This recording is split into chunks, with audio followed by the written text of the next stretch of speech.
like 8 runs in the 5-day.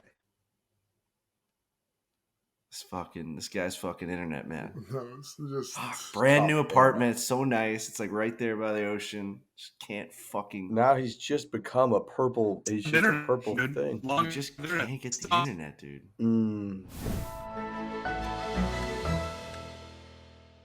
Fore players by Barstool Sports. We just had a countdown, which I don't think I've ever seen before on this very podcast. There was a countdown on this. It felt very official. I don't know. It was it went from 6 too, which I did not like. You got to go 5 or 10. Like that was a weird number to start. Started from 6? Yeah. Yeah, it started at 6. I did not like that. So I hate that. So if there's a counter they set. Did that to us during the They did that to us during the 3M the other day where the lady said on 3 and she goes 3 and took a photo. Oh yeah. I don't like it. Huh. What's with the trickery? We don't need trickery. Just be straightforward. Be straight up with us. Come on. Feels like an option we can take out. No, I want Trent to do that every time. I still clapped. I'm never going to stop clapping until I lose my hands. Well, all that did was delay the clap by 6 seconds. That's the only thing that whole. To be fair, we complained. Remember when it first started saying this meeting is being recorded? We hated that, and then we came to kind of like that. Yeah, that's the Tubin, the jerk off guy's rule. That's where that came from, we think. Yeah, you were being recorded. Here's what's really happening is that we're using a different software to record this, and our flow is off. So in the first, minute of listening to this, it sounds like a train wreck. I mean, we're just all talking. We don't know where each other are. I mean, the boxes are all over the place. I'm looking at you guys. I can't see you guys. It's all completely different. I don't like change. I like to just do the thing that I've always done, and this is a completely different system. So I'm having trouble flowing with the podcast. I'm just going to be straight up. Same. It's a morning podcast too. It's just different. We look different. The boxes, you guys are different shapes. I feel like usually Trent's frozen. You're a little wider usually. Trent's frozen, but that's kind of just the beauty of his new apartment. So yeah, it's a wild start. I'm going to go ahead and just shout out Callum Tarren, our guy. If you did not listen to the end of last week's show, Thursday's show, go check out the last 15, 20 minutes or so. Just complete beauty, telling amazing stories about basically leading the U.S. Open and playing so fast that he was never on any of the coverage. And he's awesome. And he told us he needed essentially a top 10, he thought, to really be in a good spot for locking up his future with the tour. He grinded on the Chinese PGA Tour for a while. And he finished tied for 7th, which gets him to a 126th place spot. So if he has a couple good finishes in these last few weeks, he's good, but he's also good because everybody keeps mentioning there's going to be a bunch of LIV Tour dropouts. So if he's 126th, he's going to be at least 125th come the end of this whole deal, if not better. So amazing stuff out of him. He posted like an 8 under, I think 64 on Friday. And then yesterday he closed with like a back 930 to vault his ass up into the top 10. He finished tied for 7th. So way to go for our new friend and Englishman, Callum Tarren. Fucking great performance. Amazing. Truly amazing. Backdoor. Brock Nelson, American Hero, is like the biggest Callum Tarren fan of all time because he played with him as well in the 3M. So texting me the whole entire week saying, no way is this guy actually doing this. Had a tough front 9 on Sunday. And it's like this guy's got to light the world on fire on the back. And then he goes birdie on 10 and 11, which oddly he kept doing all week. He just kept birdieing the turn, and then you knew he had more coming in. You're like, he has 18, and then he birdies 16. You're like, what the fuck is this guy doing? Fuck, did he end up finishing 4 under on the back or 5 under on the back? So it was truly an unbelievable back 9 performance to then possibly. So now there was a lot of tweets about not getting his card because he's in 126, so he still has to perform next week or something like that. I don't know how all the world the rankings work, the PGA Tour rankings, but apparently he's a 126. You got to get to 125, but he put himself in a really good position by finishing top 10 this week. So I'm not sure how it all works. I'd actually love to ask him. Yeah, well, 5 under close and birdies the 18th. So amazing. That's amazing. Stamp. Frankie, he's 126, but there's going to be a bunch of LIV dropouts, so he's going to move up because those people just are going to cease to exist on the leaderboard. And then also, he's still got a few weeks to play, and not everybody's going to play. So he most likely, as long as he doesn't puke all over himself, he's pretty much just going to be in the top 125. If you're in the top 125, you get your card with X status, you make it to the FedEx Cup playoffs and all that hoopla. So that's kind of where he's at. He's amazing. He's an amazing, amazing golfer. He's like on fire right now. The guy can't miss. When you're looking at Callum Tarren's stats, you're like, there's no way he makes a bogey. He only makes birdies. When you're watching him, I have that little star next to him on my score app. It's amazing how many birdies he actually makes. Now, I know he didn't even come close to winning the golf tournament. Like, you've got Tony Finau that just made a lot more birdies than he did. But Callum Tarren is a fucking force. You even say his name now amongst buddies. No, I remember talking. They're like, oh, yeah, I know that guy from the U.S. Open. Like, he's becoming a name now. I remember I was talking to Brendan when we were filming with him at the 3M, and just watching him pound the ball and play well. I was just like, think about how deep the PGA Tour is, that this guy is a relatively unknown. I mean, the U.S. Open thing obviously, gave him some notoriety, and we brought him on the podcast, and we want him to finish top 10 and get his tour card. But just think about how deep the tour is when we watch that guy play, and I'm thinking, this guy's a stud, and then he's just scratching and clawing, and we got his whole story on the last podcast or 2 podcasts ago, I don't remember. And these guys just have to work so hard, but these guys are so good, and it's still impossible, seemingly, to get your card and make a decent living and have a pretty normal life. It's pretty amazing. Phenomenal stuff. It also just goes to show you how much it matters having some sort of personal connection to a player, just how invested I was in his performance. I went to the leaderboard. The only 2 things I looked at were Sam Ryder and Callum Tarren, because they're the 2 guys that we played with in the Pro-Am. So it's like golf, man, if you can find that connection, it's like Kisner effect is probably the biggest example, where Kisner went from just the most mundane blends-in guy on tour to just our guy, and people root for him. Ain't no hobby. He's got a whole merch line and all that. And Callum Tarren, I mean, we walked up to the tee, had no idea what to expect. 10th tee became our boy, and he does pound the golf ball. Gametime. So you want to go to a tournament here in the future, you want to watch Callum Tarren, you want to watch people that you like. It could be a sporting event, it could be a baseball game, golf. Maybe you want to go to a concert. Frankie's got band practice later today. Maybe you want to go to a concert. Gametime is a ticketing app that makes it easier than ever before to score last-minute deals on tickets to sports, concerts, shows. They guarantee the lowest price. They crack the code on how to score deals on last-minute tickets. You can find MLB tickets for under $15 all in. Purchase process is incredibly quick, incredibly easy. We've all used it. Great interface, right? We all like to interact with an app, with something, a website that just has a nice interface, that they get it, that it's clean, user-friendly. Gametime figured that out, which is an enormous part of it, especially when you're panicking last minute, trying to find a ticket. Where am I going to sit? All that. You want the interface to be good.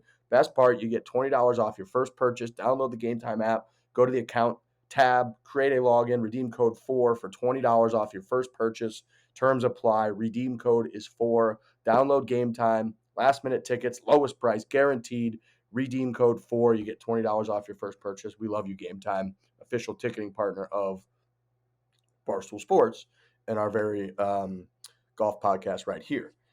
Jake Bass asked me to remind folks as well, if you are a pro shop, or if you're, I guess, work for a pro shop, if you are a pro shop, you're probably not listening to this podcast because you're not a real living, You're just there. If you're a pro shop, you're not doing anything. You're just holding your arms out with a bunch of. You're there until they tear you down. You're not listening to a Well, technically, they could be listening to the podcast in the pro shop. So maybe the pro shop is like, this podcast is pretty good. I don't like the new interface they're using, but this podcast. The pro shop probably can't interact with what I'm about to say, right? Like the pro shop might be listening due to someone else playing the podcast, but the pro shop, you probably cannot proactively follow up with what I'm about to say. So if you work for a pro shop, what I would like you to do is email wholesale@barstoolsports.com if you would like to sell our merchandise in your pro shop. We could do some collaborations. You could just get orders of our stuff and put it in your pro shop. So if you work at a pro shop, or if you work near, or you interact with what goes on in that pro shop, and you are capable of emailing people because you're a human being with a conscience and all that, then please email wholesale@barstoolsports.com, and we would like you to sell our merchandise. Speaking of merchandise, we just released the brand new G4 Barstool Golf collaborated shoes.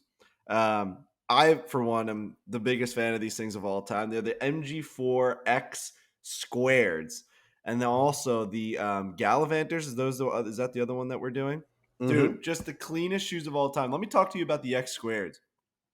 They might look a little funky just off the first rip. Right when you look at them, you're like, I've never seen a golf shoe like that. When I tell you, the way these things feel in real life, You've never felt a golf shoe like this. So much so that no matter, I wore them in Scotland so much because the ground is so hard and I needed a soft shoe that was going to be extremely comfortable and durable and get me through the entire week, that no matter what my outfit looked like, and I'm like crazy with that. I want to make sure that I'm matching and I look good and the whole thing.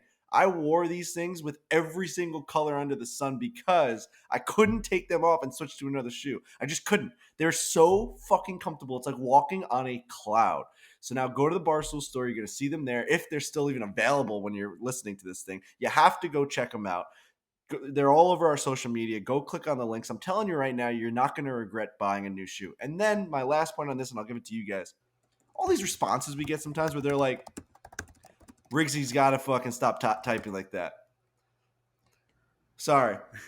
My bad. It's okay. My bad. All these responses we get are like, $250, see you later. Like, what the fuck is this? I used to like Barstool, and these shoes are $250. First of all, they're G4 shoes. That's what G4 shoes cost. And also, you don't have to buy them. We're just saying, hey, if you have the money to buy these amazing top-of-the-line shoes that we just put out, then go ahead and buy them. We're not holding you down and being like, buy the fucking shoes. And if you don't, I'm going to fucking kill your mother. It's like, dude, you can just keep scrolling and be like, hey, man, one day maybe I will afford those shoes. But for right now, like, I work at a fucking, like, whatever. I'm in high school and I, like, can't fucking buy golf shoes. So, like, I'm not going to do that. You don't have to get mad about it. You don't have to get angry about it. Like, you don't have to buy those shoes. You can buy whatever shoes you want. Dude, I remember when we put out the definitely, if you're listening, buy whatever shoes you want. I remember when we put out the Transfusion collaborated ones, which were great as well. Everything we do with G4 is amazing. And a guy being like, you're going to sell 4 pairs of those. And I don't care about that stuff because I know what we do. I know that people buy our stuff, and those people overall don't matter. They're trolls. If they don't want to buy them, they don't have to buy the shoes. But I remember I just quote tweeted and I was like, they already sold out. We sold hundreds of these. Like, some people don't know what's going on. But they dictate what they think is going on by jumping in the comments, being super mean, and then people being like, yeah, that's fuck yeah, I like that. That's awesome. But it's not the truth. The truth is these are going to sell, and they're going to sell well, just like the Transfusion ones did, because people who like golf like cool golf shoes. And if you don't like golf or you don't want these shoes, you also, don't have to buy getting incredible. mad about So something it's being like, expensive please doesn't buy them. make any Want them. sense, and it only like works apparently on the internet to be able to complain. Do you walk into like the more expensive clothing store in the mall and be like, I'm mad about everything in here because it's so expensive? It's like, no, you don't. But online, it's like, we're just selling the better stuff, and like we've gotten Yeah, to they're the just point- great shoes. That's the thing. It's like they're great shoes. When you they're put the them price on, of- yeah, they're expensive, but like so people might complain about the price, but what I don't ever hear complaints about is how comfortable or like the lack of comfort once they're on your foot. Like those shoes are my favorite shoes on the market right now. Gallivanters I wear for like a preppier kind of nicer club experience, but if I can rock those sneaks, it's like they are clouds. Like that foam sole is outrageous with how much give it is. It's so comfortable. Yeah. It's also I couldn't agree with you more, Frank. It's insane that people. I mean, they're not being held hostage and forced to buy. So you buy whatever the hell you want. If they're too expensive, just scroll past them and don't buy them. It would be very funny if people walked into stores and just went, "This is too expensive," and you're like, "Well, there's just another store right next door that's not as expensive. You just walk in there if you want. It's free country." But what I think about too, golfers generally have some disposable income. Golf's expensive. Everything about golf's fucking expensive. So if you don't have that, totally get it. But the other thing I would say is like a pair of golf shoes. If you spend like $90 on a pair of golf shoes or $225 pair, that's usually your pair of golf shoes for like a couple years, and that's your go-to. And you're gonna spend $50 to $200 for a round of golf pretty frequently and play at least a handful, maybe 15, 20 times a year. Like, just get the best shoes, in my opinion. Like, at that point, like clearly you're going to be spending X amount of money on golf throughout the entire year. I think the $50 to $100 difference or whatever over the course of a pair of shoes you're going to be rocking, my personal opinion, those shoes make a huge difference. Having the best ones that are the most comfortable, that are awesome. So that's where I come from. Now, if you clearly can't afford it, you can't afford it. But I really doubt that you're sitting there can't afford it being like, fuck these guys for building really cool shoes that are high quality, that in order for anybody to make any money and turn a profit, they have to charge a certain amount of money. Fuck those guys. It's like, It just doesn't make any sense. No. That would be great. And G4's done all their research on what it's supposed to cost for those shoes to like actually be a thing, and that's the price that they came up with. So at the end of the day, it's like buying a Mercedes or buying a fucking Toyota. It's like, what are you gonna do? You have one choice or you have another. One car's just gonna be a lot better than the other, and you have a decision to make, and you make the decision. And if you get the Mercedes, you're gonna be rolling in style, and if you get the Toyota, you're just gonna be fucking driving a Toyota. It's as simple as that. So the new shoes are really cool. You should go buy them. I think you should really go buy them if you're listening to this right now. And if you don't want to, then just don't buy them. It doesn't really matter at the end of You're the gonna day. get a lot of compliments. I'm telling you. Tony Finau notches his third, I believe, PGA Tour victory after Scott Piercy pretty much choked all over himself. I would like to make the point of there was a lot of chatter and debate in the comments back and forth again about whether Rory choked or not when it came to the Open Championship. This was a joke. What Scott Piercy did was choking. He had a That's blister. how you lose a golf tournament. Come on. That's how you lose a golf tournament. I mean, the guy makes a triple, made a million bogeys. He shot like 41 on the back nine after leading the golf tournament and being 20 under. That's just a joke. That's what happened there. Bro. Dude, there was one clip. I forget what hole it is, but I remember the hole because we played it. But I think it was, I want to say 15. I don't know. It doesn't matter. But he was in the bunker and he was standing oddly and there was water all down the left.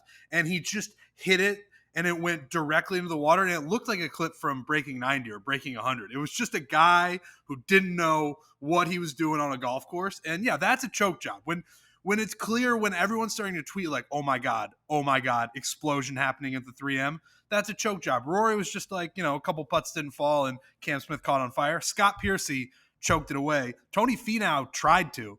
On 17, he pulled that shot, almost put it in the water, which I also did on that same hole at the 3M. And then he put his 18 tee shot in the water. And he got in. He luckily had a big enough lead where it didn't matter. He would have had to make like a 9 on 18 for it to go to a playoff or whatever. But yeah, Scott Piercy choked. Tony Finau tried to, but he got his third win.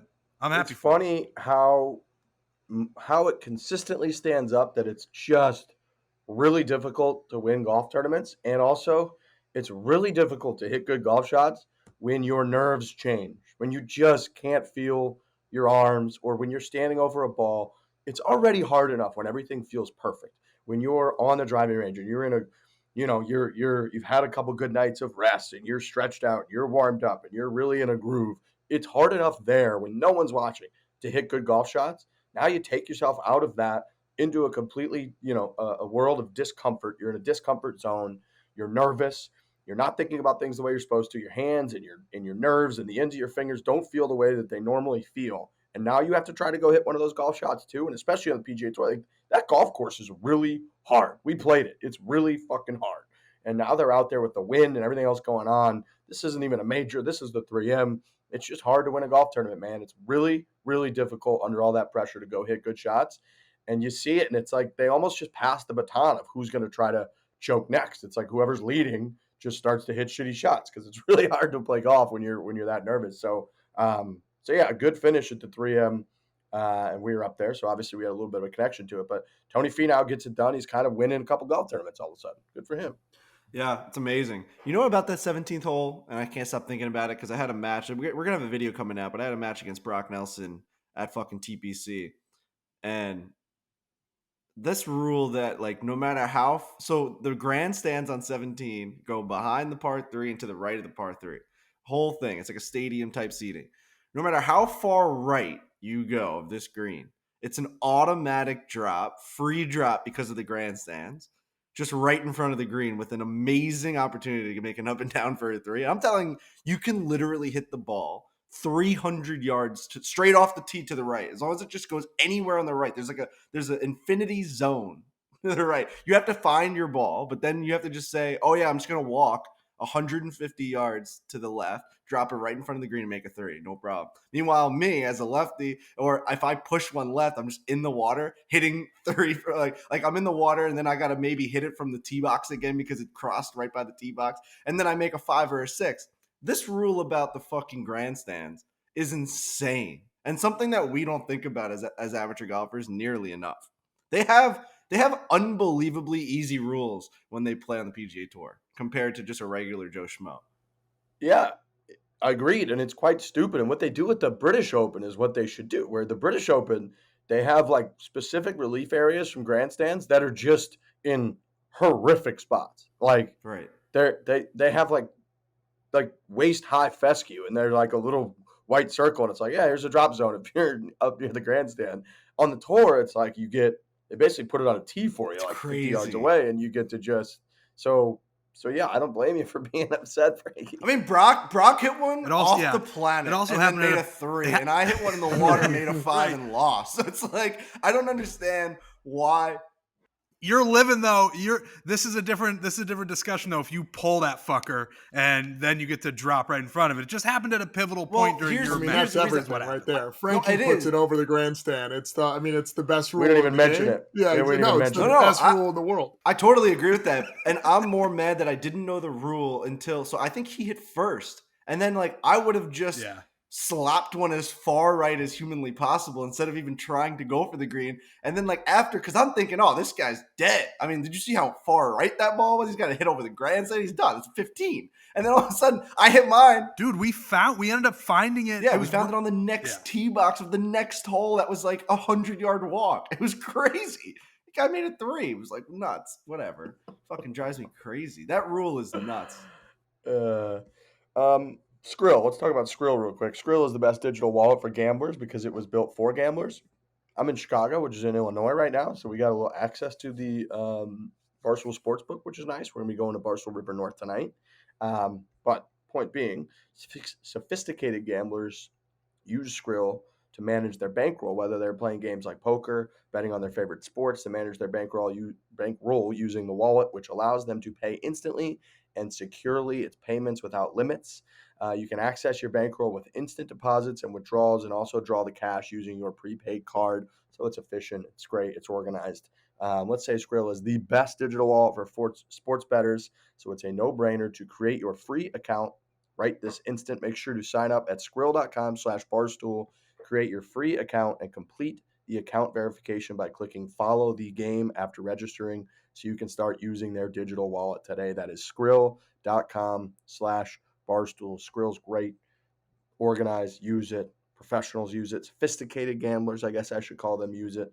If you're sophisticated and you're using stuff, that's usually a pretty good sign. I don't know that we're particularly sophisticated on this show right here, but go check out skrill.com/Barstool. We're trying to get more sophisticated with our new interface here. I just, it takes us. I don't think I'm sophisticated in anything. Definitely not gambling. What about pizza? You sophisticated? Not one thing. Oh, speaking of pizza, I got to give a shout out to my man Trotty. My man Trotty, I sent him ingredients for what my cousin, my dad, what they're doing at Borelli's. We have a new pizza truck, and they're like making dough specifically for that type of oven, quick style, quick burning type of dough. You need it really fresh. You need a certain type of dough.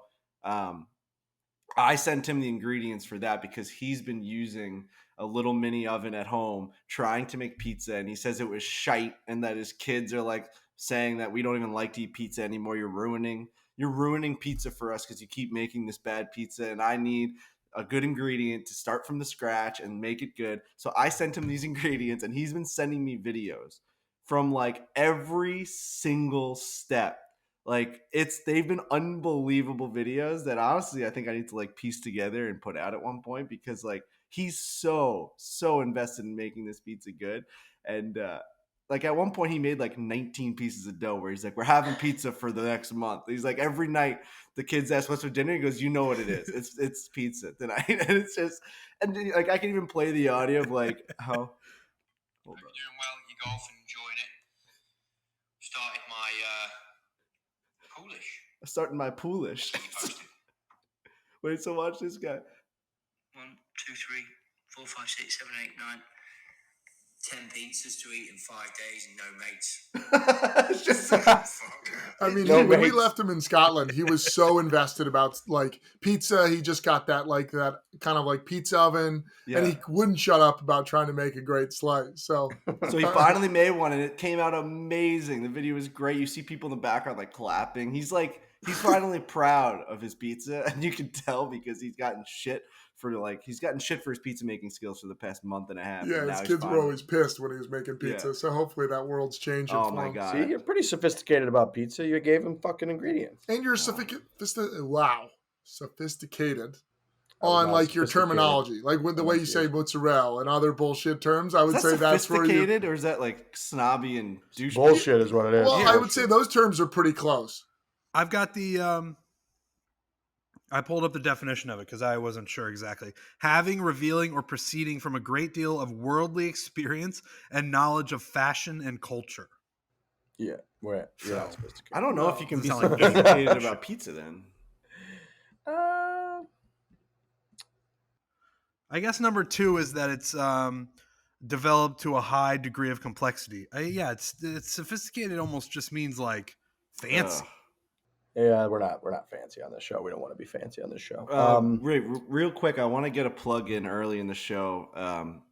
Speaking of being sophisticated about stuff, I like to think that I like to know how to play the drums a little bit, and I've been playing the drums for a long time. I need to make sure that I get this out there early in the show. If you're in Jersey, or if you're in the surrounding areas of Jersey, we're playing in Atlantic City this Saturday night. Atlantic City at Anchor Rock Club. You've got PFT, Roan, Robbie Fox, and me. We're going to put on the show of a lifetime. Go get tickets. You can look at it on my social media. I'm going to have them all linked out. Make sure you go get your friends. Send all the text messages out right now. We're going to have the night of our lives. PFT, when he gets invested in these things and he starts ripping the guitar, he just bought a brand new guitar and he is so fucking ready to shred your faces off. I mean, he's like the best guitarist I've ever seen in real life. Like, he could be in fucking Led Zeppelin if he was born in the fucking 60s or 70s. It's fucking nuts how good this guy is. So go see us. I'll say hi to every single one of you, and I'll give you a drumstick, and you can squeeze my nipples if I rip my shirt off after fucking playing the drums. That is a guarantee. Wow. Maybe not a guarantee. We'll see if I rip my shirt off. I might rip my shirt off. I might not. So go. How many people are supposed to go to this concert? There's like hundreds. Yeah, I mean, like. So you got a couple hundred people squeezing your nipples. I would take it. I'll take it. I would take it. You just milk me like a fucking cow. Like, I'll take it. It's gonna hurt. I'm ready for milking. So. Like 8 runs in the 5 day. This guy's fucking internet, man. No, it's just brand new apartment. It's so nice. It's like right there by the ocean. Just can't fucking. Now he's just become a purple. He's just a purple thing. You just can't get the internet, dude. And tough. Alex, when you're editing this, I know that you're getting all the fucking audio sent directly to you, but like, try and put in how bad that sounds just for that moment for us, so people know why this podcast is not flowing and we're talking over each other. It's a great ask. I would love nothing more than that to almost be the promo. Right. Like, I feel like I'm talking over people a lot today because I genuinely can't like see you guys. Like, everything's fucked. Like, the connection sucks. Trent has never been there. And it's like, it's just impossible. I would say your face though, Frankie, looks great. Like, your coloration. I don't know if I appreciate that. if it's whatever it is, but I think you've got I was on a boat today. I was on a ferry yesterday. I went to Fire Island. I went to like that Flynn's area. That place is nuts. And my fucking hat flew off. My Ain't No Hobby. I love that hat. My Ain't No Hobby Kevin Kisner hat flew off the ferry. It just went woo and just flew. So I finally got a little color on my face where I usually have a hat on. That was like a bad moment. Like, everyone's laughing at me, the whole thing. So it's gone. It's in the ocean. It's just gone. Absolutely gone. It's with the sharks now. I don't even really know what Fire Island is. I keep hearing about this Fire Island. Fire Island is a town. It's like an island that is just off of where actually Trent and I live. And you can take the ferry right in Trent's town. You just go right out there. It's a 20-minute ferry to this island. It's actually like you can live there. There's a school there, but the population is mainly just summer people. They have summer houses there, and there's just a bunch of bars, and it's a cool little beach town. Yeah, it's fun. It's a really fun place. There's all these different like areas of Fire Island that are like for specific types of people that like to get all fucking weird and wild, and everyone I'm a big fan of Fire Island and everything that goes on there. So it's a fun place. You just get shit faced, and then you're just like on a ferry, like getting sunburnt, and it's like very sandy, and it's just one of those feelings it's a very specific feeling when you're on the ferry coming home. All right. Yeah, I've heard. I don't know. I think Zach's like pumped about going to Fire Island. Yeah, there's a Like, gay area of it's pretty Fire wild. Island. There's a gay area of Fire Island. There's no denying that. I mean, it's like, yeah, it's just known for that. They have like That all makes the more sense because yeah. he's like but he keeps talking to me about it like I'm supposed to know. I'm like, I don't know what the fuck you're talking about. It Oh, just but sounds then like there's like a college like area. There's all like different like it's almost like New York City. How you have all different like boroughs and areas and like whatever different types of bars, and that's just what Fire Island is. It's like a mini crazy place. It's nuts. There's like no rules. I don't know. I would love to get out there. It sounds fucking great. Yeah, It sounds like a it's good like time. international waters. There's no rules out there. I have to just comment that the Smiley Kaufman, Justin Thomas, and Max Homa have been just piling on about my putting stroke over the last several days on Twitter, which overall is a good thing.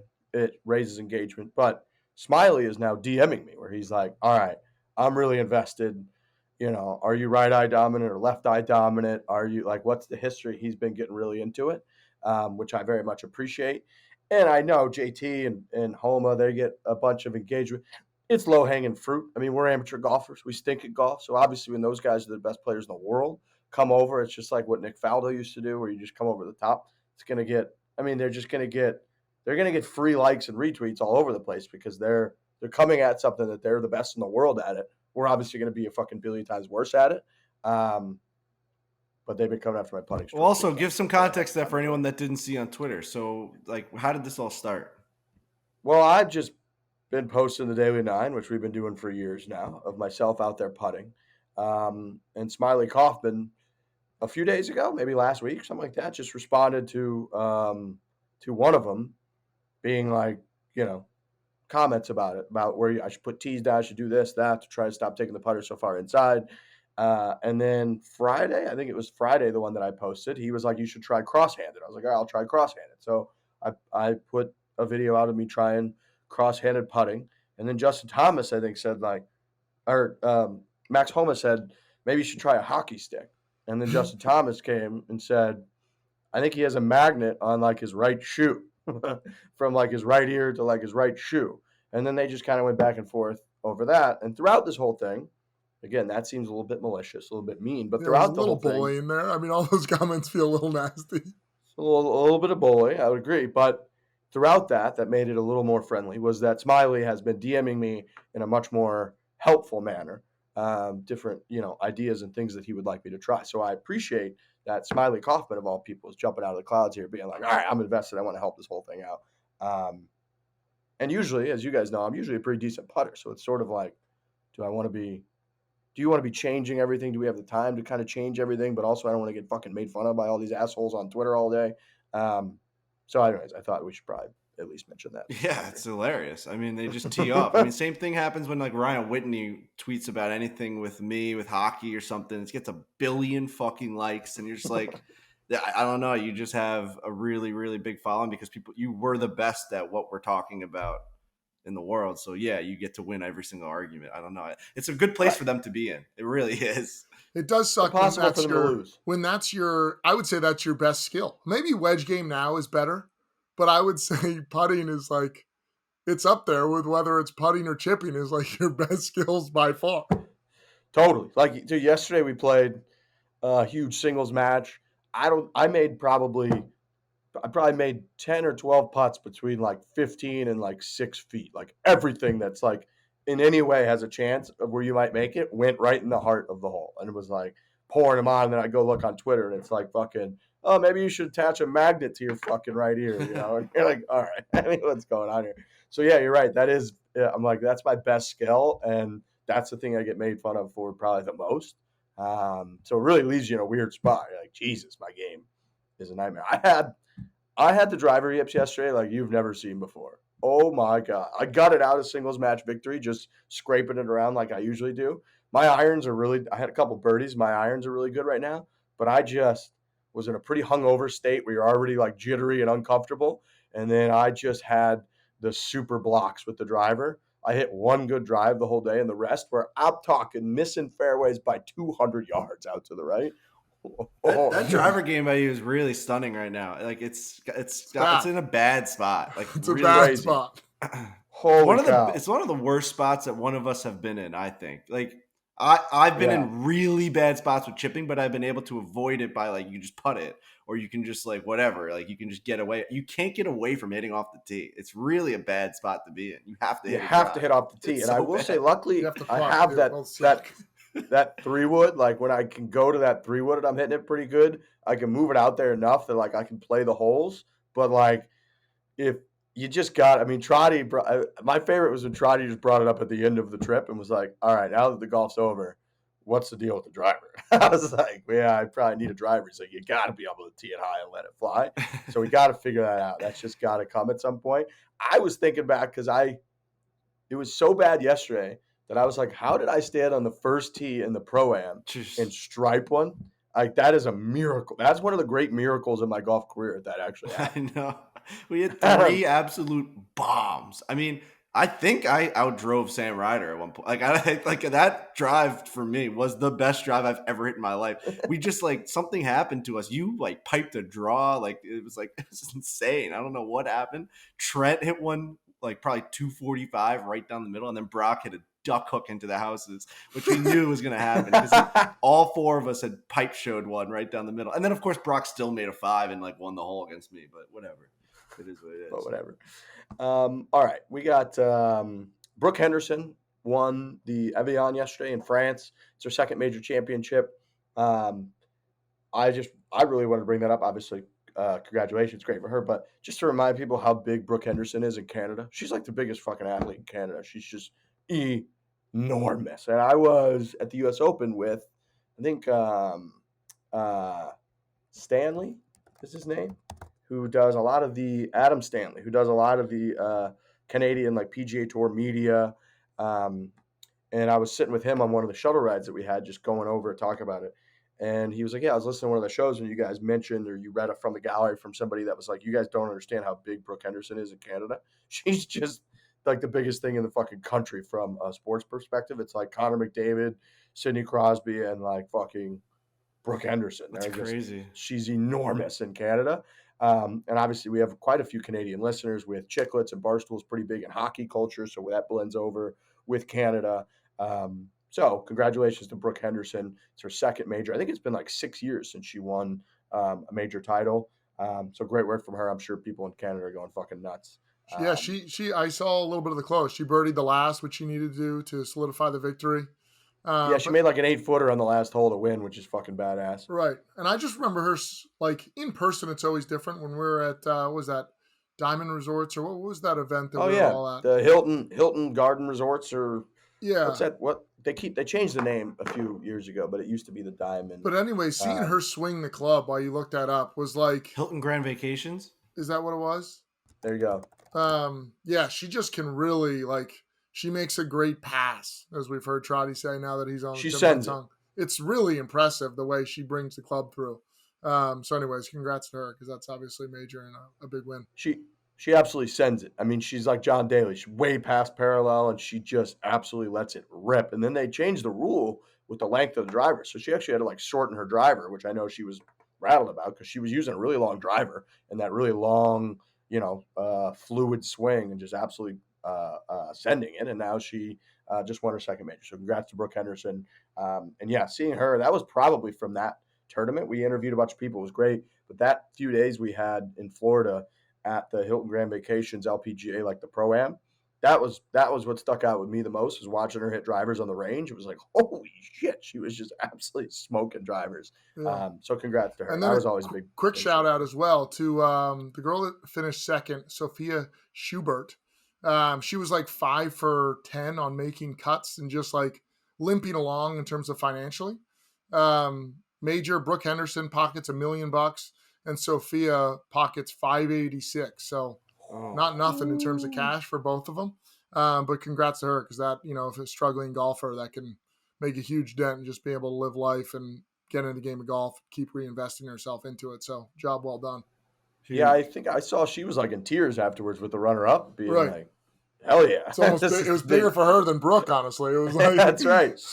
She's like winning, like whatever. I just made 500, grand. So yeah, awesome story. It reminds me of the Callum Tarren interview, where you really realize, like, when you are grinding it out, trying to make it in a sport which is getting a lot of spotlight on it now, about how you got to kind of like you got to catch what you're going to eat in professional golf.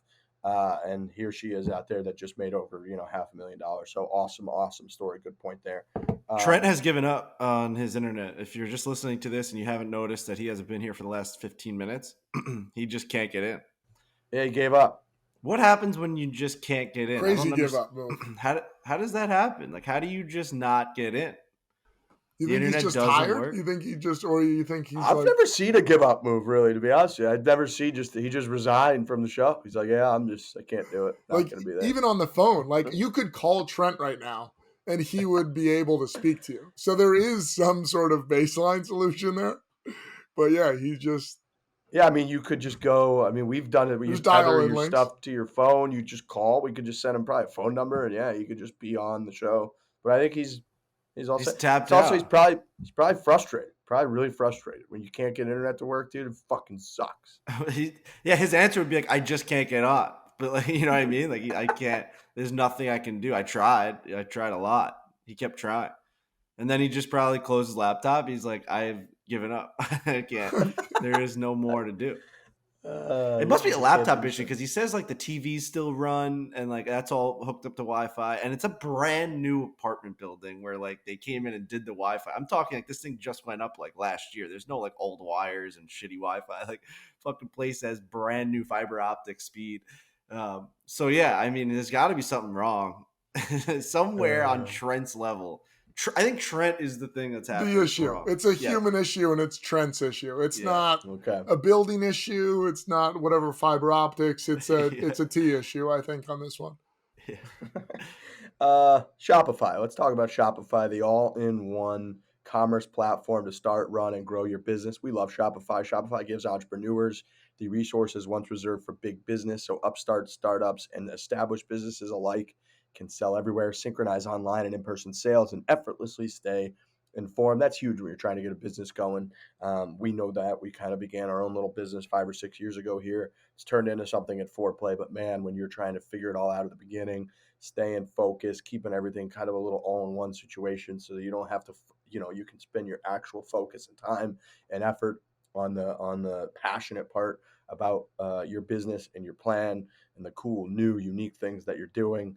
You get to connect with your customers, drive sales, manage your day-to-day with Shopify. Instantly lets you accept all major payment methods. Shopify has thousands of integrations and third-party apps, from on-demand printing to accounting to advanced chatbots and beyond. Go to shopify.com/Fore. That's all lowercase for a free 14-day trial and get full access to Shopify's entire suite of features. Grow your business with Shopify today. Go to shopify.com/Fore right now. That's shopify.com/Fore. And just to Gary McCord. put a quick bow on T Daddy. Riggs, Yep. you mentioned his frustration. To quote him from our group chat, I tried that. Same thing happened. Something's fucked. And that's our closing message from T on today's show. So Yeah, hope he figures it out. that's the swan song from T on today's show. Is something's fucked. That was just the last effort. So he's out. Gary McCord, I saw, is potentially joining LIV Golf. LIV Golf has an event this weekend, so I imagine there'll be much chatter. There's been quite a bit going on the media front when it comes to LIV because Charles Barkley has been taking meetings with the commissioner, with Greg Norman, Gary McCord. We obviously saw David Faraday has gone that direction. So yeah, LIV not going anywhere. Clearly going to have their event this weekend. That's going to dominate, I imagine, a lot of the. It's weird because it's really weird in that it dominates a lot of the headlines and stuff, but I don't think anybody actually watches it. So it's such an interesting dynamic. It's very professional wrestling in that regard. I almost feel like where it's like not about what actually happens, more about like the storylines and the drama than it is about like what's actually going on in the golf. Yeah. So I don't know that anybody. Right. Yeah, they're dominating anybody media cares who headlines, won. but like on the weekends of like, the cracking aces or whatever. It's like, who knows who wins, who played well. Cracking ace. It like doesn't matter. But My favorite part about that is that's just our poker brand. I know. Nate and Smitty That's what I have been said last running. time, but I It's can't just- remember. What is it? Aces. The Fore Aces, I think. 4 aces. Okay. They won. I think that was Pat Perez, DJ, Reed. Somebody else was on the Fore Aces, maybe.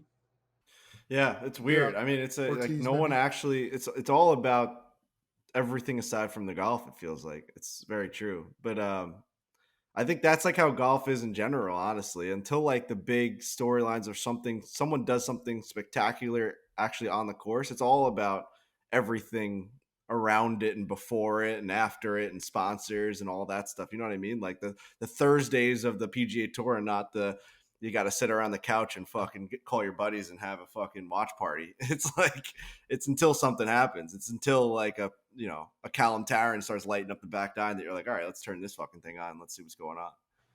Yeah. Yeah, even like the TV broadcast isn't really like overly promoted. Every once in a while, you'll see one of the players, like Poulter, put out like a chipping video where he like hooked one around the trees and was like, "Can't wait for whatever course was next." But it's like pretty lazily done on that side. But yeah, the reports of them just paying more and more people to be part of it are catching all the buzz. Well, if they keep getting broadcasters, then like you would have to think that the actual product of watching it would be better, I would assume, or else Definitely. you're not just paying for nothing at that point. You have to be getting something in return. They can't just be like, thanks for the money, I'm just sitting in my couch. Like Charles Barkley's gonna be like, yeah, no, I'm not gonna show up, I'm just gonna take all the money. Actually, you just got me thinking of like looking at like the basic like income statement of the LIV Tour right now. Just an absurd amount of money going out, and then no money coming in, and no plan for it to come in either. It's like, is there any sign of revenue here, or is it just we're just gonna burn like the credit statement and just smoke? It's incredible. Like, it must be fun for Greg Norman to just go like, oh, I'm just going to hire Charles Barkley. I'm going to hire Dustin Johnson. I'm going to hire Phil Mickelson. It's like, well, no, those guys need hundreds of millions of dollars. Like, no problem. Yeah, that's what you can do that. You're just like, oh, okay. Talk to great. the finance lady. She approves anything I say. What a great time that would be. Be like, Greg Norman's this like iconic figure that put together this amazing lineup. It's like, well, he had unlimited money. Of course he could put together. Yeah, it's like it's unreal. It's like they just get contracts to play golf and make hundreds of millions. Like everybody's gonna play, and they are fucking playing. Everybody's leaving. It's fucking. It's going to be interesting post PGA Tour. Like maybe next year is the real like focus in terms of the business plan of like when they make a push to actually like put something on TV or something that somebody can watch, because like to Callum and other players probably all the way to like 135 is how big of an exodus is it to the LIV Tour post PGA Tour finishing up this year? I feel like that's going to be something that's going to be interesting. It's almost like watching like the NHL like trade blotter or free agency blotter. It's like sign another one. I feel like it's going to be a pretty big domino effect, but I don't know what you guys think about that. Yeah, I think post tour championship, you're just going to see them. You're going to see some pretty big moves. Just like people are just going to be gone. How many people do you think are going to go? Well, a little bit of the weird part is that they have like a max on LIV. It's like what, 48 players or whatever it is. So it's like, right, they can't. And then those guys, I was just clicking on an article actually like right before we came on from the Golf WRX guys that was like, what happens to the players that defected and then are just like not high profile enough to remain when other players come on? Like where do they go? Are they just done? Like, does their contract violate? Like, what happens? So all that dynamic of it is really weird. Like, is LIV just going to expand to more people? I'm sure they could. They could just be like, oh yeah, we're going to let 100 people play now. Well, they kind of have one big player per team, and I actually did the same thing. Our buddy Riggs, who knows, but PMAC was in town, and we were kind of like looking at LIV Tour a little bit, and I was of just players on team, and it's a great way because what the PGA Tour strives for is always like they want a JT versus Rory Sunday afternoon, battle it out. When you get the team golf, it's like you're kind of guaranteed one big name is going to be part of it, right? If it's I don't know, I'm on the site now, like Smash GC versus Punch GC. Crazy names. But if you have those, Brooks Koepka's on Smash, so you're guaranteed kind of that elk of player. But like, that there's another big name because when you look at Punch, they've got Wade Ormsby, Matt Jones, Jediah Morgan, and Blake Windred. I would argue that 3 players on that team we've never heard of before. And so like that team just needs Never. a high profile player. So you can kind of like back into how many players potentially are going to leave and probably are thought to leave based on open head count. Because yeah, like Blake Windred and those guys are gone. Yeah. Yeah, and then I think that there's, I do think the LIV's going to partner with, DP World Tour or Asian Tour. There's been a lot of kind of calculate. I don't know exactly where they stand with that, but yeah, there's going to be some sort of partnership so that these players that aren't in the top 48 or whatever the number is have somewhere to play golf because they can't go back to PGA. They can't go anywhere. So it's like, the whole thing is fucking weird. I do think amazingly, I think the next, like the first couple weeks after the tour championship and then all of like next year are going to be even more fascinating than the last because up to this point, yeah, they've definitely gotten some names. Clearly Brooks Koepka, DJ, Patrick Reed, Phil Mickelson, and then a lot of the European guys that are over the hill, but they don't have Morikawa or Rahm or Rory or JT, which are the biggest names. Right. So are we just going to have two tours? Are we going to have two tours for a while? Are they going to interact with one another? Are they, it started to feel like there's animosity. We've noticed that with the pressers, with the reactions. Some of the guys that originally were like, yeah, no, if all the other guys play LIV, I'm not going to hate that. That's kind of like that tune's changing a little bit where they're like, nah, I kind of don't respect the guys for doing it. And there's just going to be a natural, there's going to be some natural animosity just being part of a different thing. Even if you don't feel that, you almost can't help it by the media questions, by everything about who you are as a LIV guy versus who you are as a tour guy. You're going to kind of butt heads with people from the other tours, and they're not fucking going anywhere. Like these guys that signed multi-year deals with LIV aren't just coming back and being like, oh yeah, I'm not going to do LIV. They're not going to be welcome back. So this is just going to exist for a while now. And like you said, like I think if they're garnering media talent and broadcasting talent, they're clearly going to try to present a legitimate broadcast of this that's not just on YouTube for a while.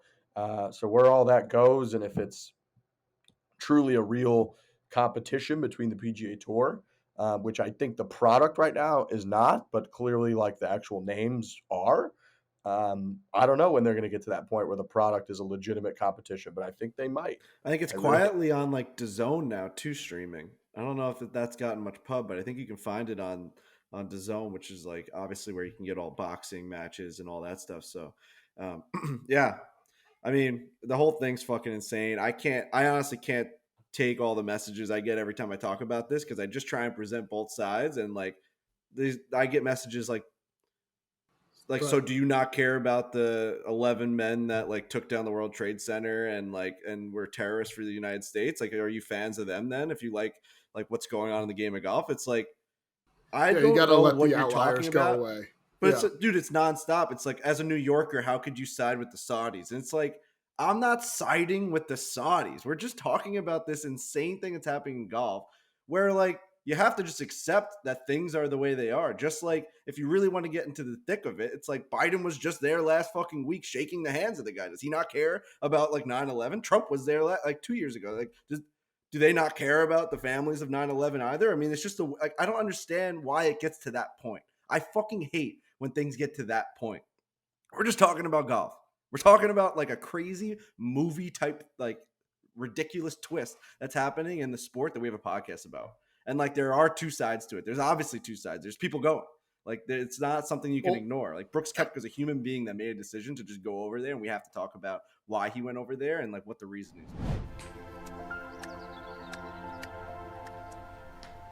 When you are on the course crushing drives and crushing beers, the last thing you're thinking about is hydration. None of us think about hydration even close to properly enough, I would say. We do not.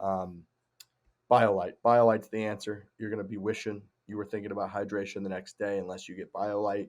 The IV in a bottle situation. Biolyte is a physician-formulated recovery drink made with all natural ingredients that will help you feel better fast. It really, truly does. The second you take a sip, you can tell that your body, yep, that's what we needed. Thank you very much, Riggs, for doing that. This is what we need. Everybody's reaching for it, from your hands to your organs. Everybody's like, wow, we need that hydration, your bloodstream. IV in a bottle contains the same amount of electrolytes as an IV bag. You'd have to drink 6.5 sports drinks just to equal one Biolyte. And they're delicious. It's only 45 calories. It contains a third of the amount of sugar. Also comes in 4 flavors: citrus, berry, tropical, and melon. Put a few bottles in your cooler before your next tea time. You will not suffer the next day. Go to drinkbiolyte.com/barstool. Use the code FOREPLAY for 10% off your first Amazon order. Drinkbiolyte.com/barstool. Use the code FOREPLAY.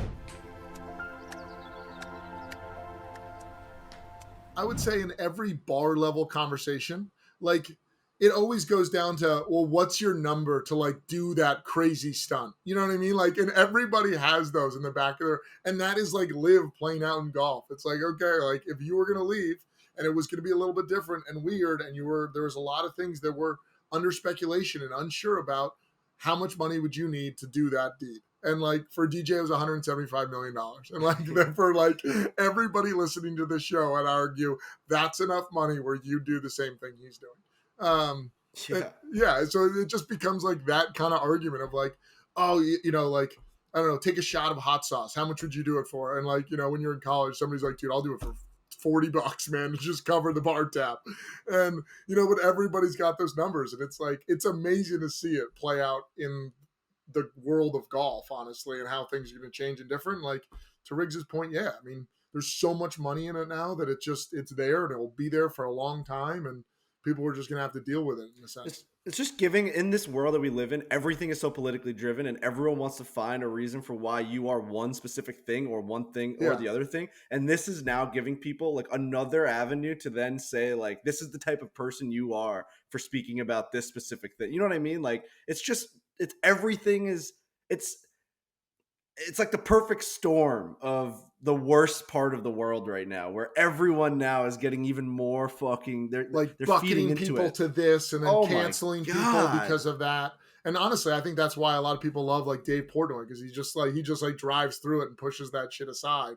But it's that ability where you can be like, oh, you're this type of guy, you're that type of girl, dude. You like, should be canceled talk for about this. Yeah, it's like, and honestly, that's like the side the tour's taking. Monahan kind of got like ripped for like taking that side. Yeah, he's done a bad job. Like his first big release was like, well, like, I want to say like apologies to like the families of 9/11. It's like, dude, like what are you talking about right now? The issue is he didn't have any other hands to play. That's a crazy hand to play, in my opinion. But if you're a business going up against another business that has no viable business plan or path to profitability and can just offer your biggest assets unlimited money to jump ship, you don't have a hand to play. The only one you can play is the morality card. That's pretty much it. Yeah. So it's like he had to try to play that. It clearly like didn't work out, but I honestly don't know what you could do. I mean, if I just don't know what you could do. I don't think he has much of a choice. If someone came and just offers like every person that works at Borelli's like $1 million a year to just work at the place right next door, your dad doesn't have a business. Right, it only works like Tuesdays too. Not even like works all the days. Right, like, you just work one day a week, and they all get paid $1 million a year.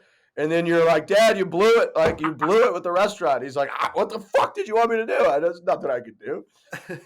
But like, that's a very funny way to put it, and it's so true. But like, also like the 10 years leading up to that, my dad would have had to like not pay his employees as much as they should have been paid, and like made them like work extra shifts right before their real shift, and like just like all the things that the players were complaining about, not giving, you know what I mean? Like there's a lot of things that led to it, but that is funny. I mean, like, totally. But like at the core, that's like the accurate take, where it's like you work like literally 1/7 the amount of time and you're going to get paid 7x. Yeah. It's like, dude, I'm out of here. I mean, this is easy. You're gone. You're fucking gone. Everybody's gone. And it is.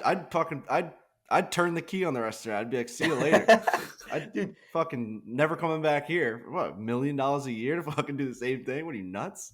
It's like, it's what Charles Barkley said. He's like, you pay me like $200 million, I'll kill one of my family members. Of course I'm going to take the meeting. The guy's going to maybe offer me, like, what are you talking about? So yes, I can understand that. And what I definitely agree with you on, Frankie, is that it's when people respond that way, it's like they won't even allow themselves the opportunity to understand coming at it from people's decision that are actually doing it. Like, rational human beings are making this choice, right? Like, They're rational humans. They maybe are making a different one than X person on the internet says they would make, or than I would make, or who knows. But I can at least get it. Like, I 100% get it. I'm not like, oh, Frankie, you clearly wish you were like one of the hijackers from 9/11 because you get why Dustin Johnson took $175 million. Like, what? Like, what the fuck are you talking I don't know how about? we jumped there. Like, you know what I mean? Yeah. There's agents and there's people that were paid millions of dollars a year to make decisions for these guys. They're not just Joe Schmo that's like sitting in their fucking like room on a laptop making like, this is what I would do with $175 million. Like, no, they had a fucking meeting and they like met for hours and days and weeks and was like, what's the best decision for us? Why should we do this? Why shouldn't we do this? Who are we working with? Why are we working with them? Like, they make their businesses. Each golfer is a business. They have so many people that they have to take care of. And you don't think that they thought through every single scenario possible before making this decision? You're insane. You're absolutely fucking insane. It also makes it makes the golf business for them like so much easier and like more narrowly focused than it used to be, right? Like when we had Morikawa on, he's talked a lot about like being conscious of building his brand, and like he'd be like, yeah, I come on this show because I get that it's like good for me, and I'm gonna maybe do the suit thing at Liberty National because like you need to pop and build a brand and protect it so that you can then get this partnership from a bank and from a financial firm and from, you know, a new clothing brand and all that. Like when they just take $175 million as a contract, like they play for the New York Yankees, like you don't have to worry about that stuff. You just don't. Like you don't have to worry about it at least near as much, not even close. Like if your equipment company drops you or your apparel company drops you, like you just got $175 million. Who gives a fuck? You probably go drop them. You're like, I don't want to go to your goddamn media day. I don't care. So it's like it flips the script on everything that it has been building a golf brand.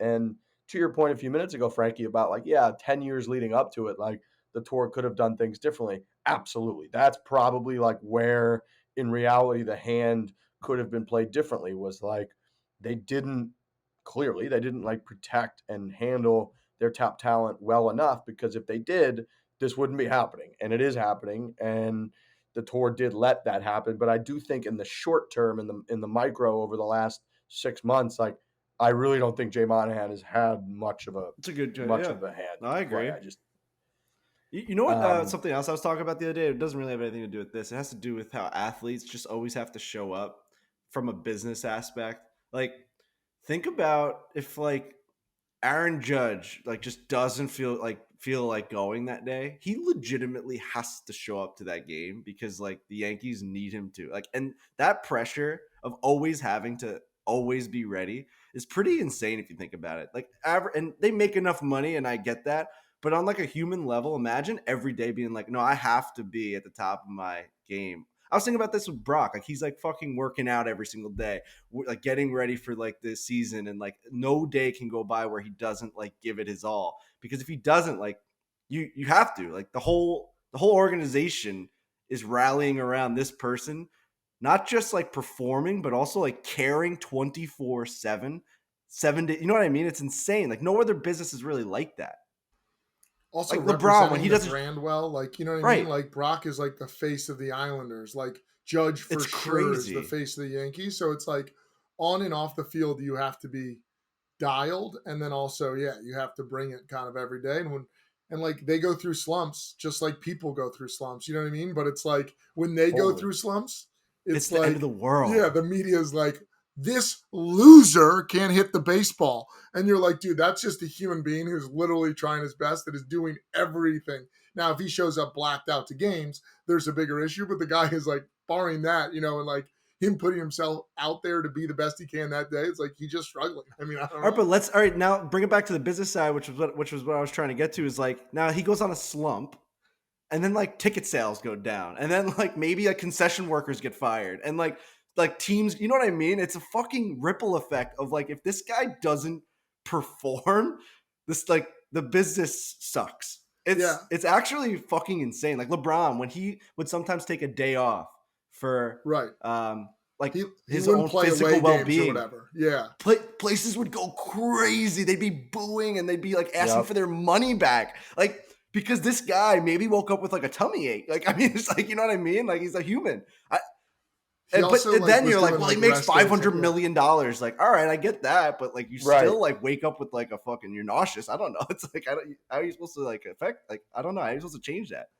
Dude, it's a really good point. I feel like Matt Duchene made that point pretty solidly on the show, and he was talking about like, man, it's not like you get all this pressure, you're out there, organization relies on you, and like if you're going through mental health issues or you're going through heartbreak, you're like, who knows what you're going through, where like you just don't have it for a few days or a few weeks or something, like you don't have much of a choice. And then you're also going up, especially in competition like this, you're going up every day against people that are working to rip your throat out, because if they do, it elevates their career. So they're like literally coming for your ass every day. And it's like, dude, if you don't have it, holy shit. And then I think like, we're everybody, and we were talking about like we haven't been able to help over the last several months getting like political about stuff because of what's going on with LIV and all that. It's like, now imagine being like the president or something. Like, you have to all day, every day you're on. If you like slip off a bike, it's like the economy tanks and it ruins people's mortgages. It's the worst for the job next, on the like, planet. fucking- There's no denying. It's It's the crazy. worst It's job like, on the planet. Yeah. It has to be. Did you ever Oh. watch Frankie like Sutherland Till I Die or any of those shows? Do you know, like, now? But basically, it plays out what you just described. It's a soccer team that's in the Premier League, and then they struggle, they get relegated, and like the kitchen staff's fired. Like the ticketing people are shrunk from like 30 employees down to one. The town seemingly of Sutherland is like falling apart, and like instead of sunny days, it's like raining now, like 80% of the weather. And like everything is just reducing, all because the Premiership team just like started to shit the bed, and like a couple more broken ankles or whatever on the soccer field. And now you're playing in your backups, and all of a sudden, like the town people are leaving because it's awful, is basically what you're describing, but just on a more like macro scale with Right. the whole team dying.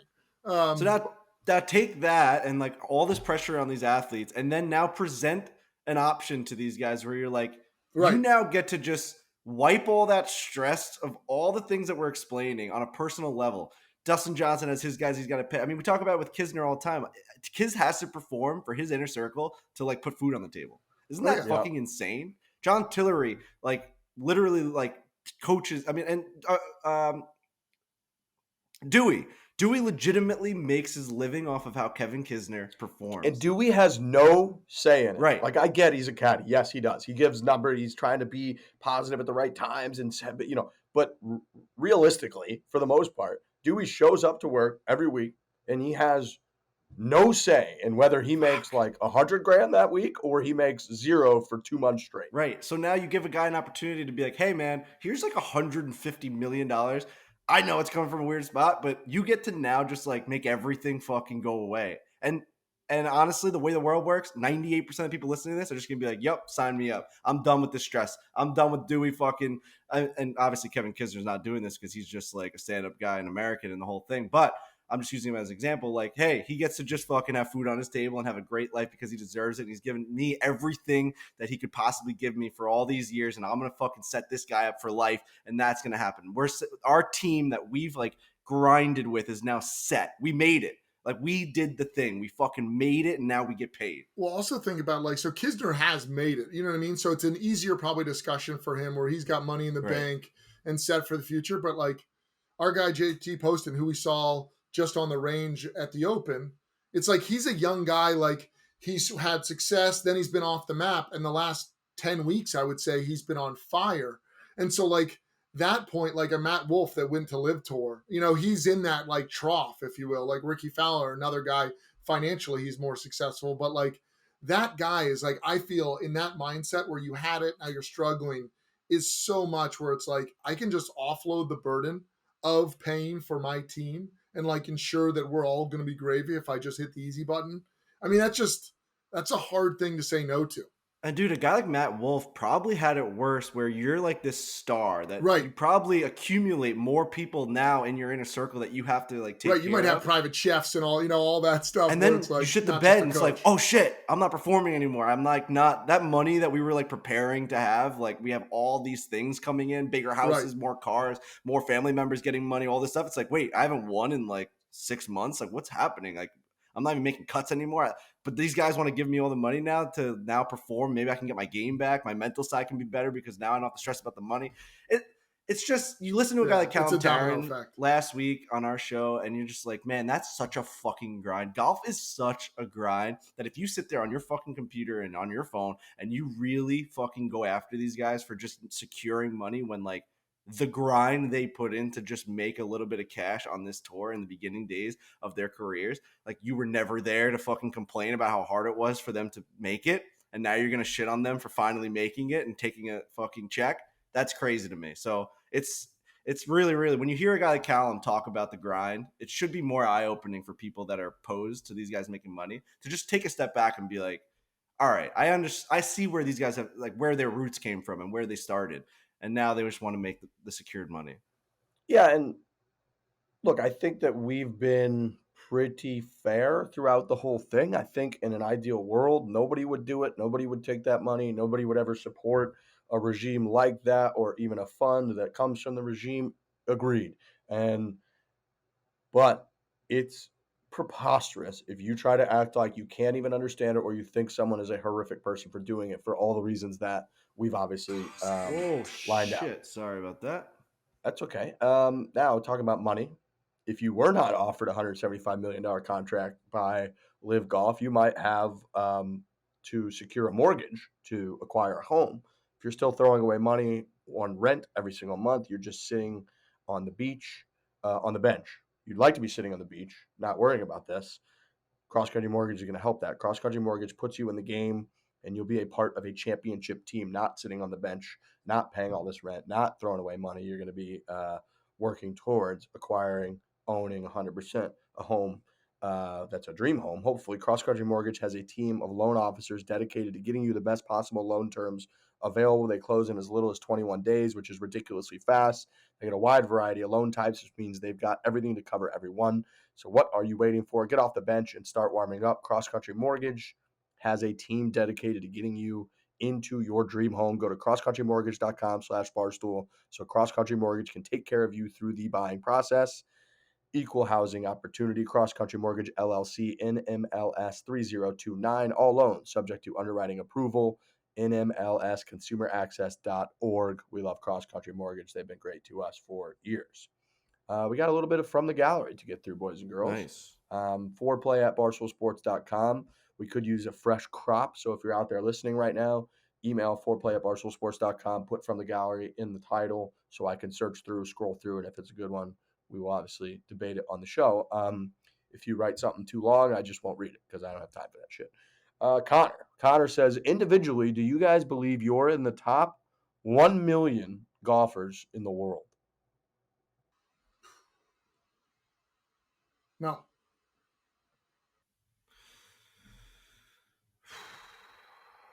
$1 million. I wonder how many man. golfers there are. I just Googled it. It says there are approximately 66.6 million golf players in the world. I'm going to say no. I'm going to say with the state of my current driving ability, no. Absolutely not. I mean, there's probably a way to look at like handicaps. Like I'm a 3.5. I think that's just outside the top 1 million. Yeah, you might be kind of close. There's 24.8 million golfers in the United States. So Somewhere in the top 4%. Might be close. Probably. Dude, it's probably close. We play a lot of golf, like comparable to most golfers in the United States. Right. Like we have the upper hand on 97% of like the population. Right. Yeah, that's a good point too. Maybe It's 99% of the I'm population. in the top 1% of golf being played. Why am I not in the top 1% of golf skill? Yeah, I think it's a slap in the face to all the listeners that we're not in the top 1 million. So like I want everyone to know that I'm very aware of that. No, we're trying to get better. I mean, I gotta be honest. Yeah, I don't know. I gotta say no, but I want to see the numbers. Like how many golfers are sub 10 handicaps? Oh wow! If we're talking about a scratch golfer, 0 handicap or below, then according to men's U.S. handicap statistics, only 1.6 are 0 or scratch and below. 1.6%. Yeah, so that hurts our argument. I still think we're going to be just outside of it. Yeah, I do too. Yeah, I think we might be like Yep, according to statistics, 2 million 9.77% are below 4 handicap. 9.7%. So yeah, you'd be around the 5 or 6 millionth best golfer in the world, maybe. Yeah. Wow. Probably somewhere around there. That's unfortunate. Yeah. Frankie, what's your handicap? See if I can find that. I'm actually at an all-time low right now. Let me pull it What's up. that? I could see that. Yeah, You're even hitting it good. scores. Chipping's way better. Well, I have this Fixing Frankie series coming out, and it's like it's working. So it's like we filmed it a bunch of episodes, and you're just gonna be able to see me go from like I was a 10-8, and now I'm a 7-6. Wow, Frankie. Woo! In like 3 months, I've dropped it like 3 full points. I could see that. You're hitting it really good. Hitting it really good. Yeah, I'm gonna say I'm probably around the 7th or 8th millionth best golfer in the world. Yeah. I don't know if I'm top 10 million, which is insane. Think about that. Like, there's like, let's say there's 7 million players I could play a golf match against, and I would lose to. Well, just try and picture 10 million. Like for me, like 10 million people standing somewhere, and I'm just looking at. And I'm behind them all. I'm like, they're all better golfers than me. That's like unfortunate amount of people. It's just crazy to think there's like, Kisner's obviously incredible, but I never would have guessed there's 6 million, 7 million people between he and I. It's just like, I didn't think it was that far apart in terms of skill set. Somebody. I still feel like we're off on these numbers, even though Google says it. I can't even like. It could be. I mean, these are. Is golf that widely played and like popular where like, I mean, that many people are that good at the game? That's insane to me. You're talking 6 million people? Think of how many people there are in the world. Though, I know, man. but is golf being played on that level across? It's not like it's soccer. Japan, there's a ton of golfers, right? Like the States, there's a ton. Europe's got a good amount. It just starts to add up. And like, think about how bad we can play. That's like, people are just better than that. You know, it's a lot of people. We can play terrible. Yeah, I know. Fuck, like man. We can play pretty well, but we can play terrible sometimes. Try to think of like in your inner circle, like the people that you know, like how many people are even like really that much better than you, and like is it that? All right, so oh shoot, this doesn't have the number. Well, we can back into the number percentage wise. So I was a little off. I now have usga.org, which I feel like is more accurate. So 3 to a 3.9, 7.3% of all golfers are this or better. In Frankie's percent, 7.0 to 7.9, you've got 20.8% of golfers are that or better. The average golfer is like close to a 14.2 handicap, but at the 50-50 threshold is in the 13.9. So, what's T's handicap right now? Just a dog who is not here. He's like an 18, maybe. 18. Is that right? Yeah, I think he was at like. I think he just went sub 20. Okay, so maybe 19 to 19.9. Something like that. Yeah. So if that's the case, 78.22% of golfers are that or better. Fuck me. That's nasty. He'd have an insane delta of golf played versus being better than golfers. Yeah, that's an apology. He needs to do a public apology. That is something like I think I've maybe a year ago, I think we had that discussion of like a pound for pound. If one side of it is like actual performance ability and the other side of it is like amount that you get to play and like try golf, like am I one of the worst players in the world? Right. Like I think like there's people that step out and play like 3 times a year that are pretty similar probably in ability. Dude. And that person, I would say pound for pound, is like way better at golf than I am. Dude, fucking Trent, when we play Ferry Point with fucking Joey LaCava, my buddy Tom comes with us, and he's just gets out 3 times a year, 4 times a year, pounds the golf ball, and shot like an 81 at Ferry Point, first time playing all summer.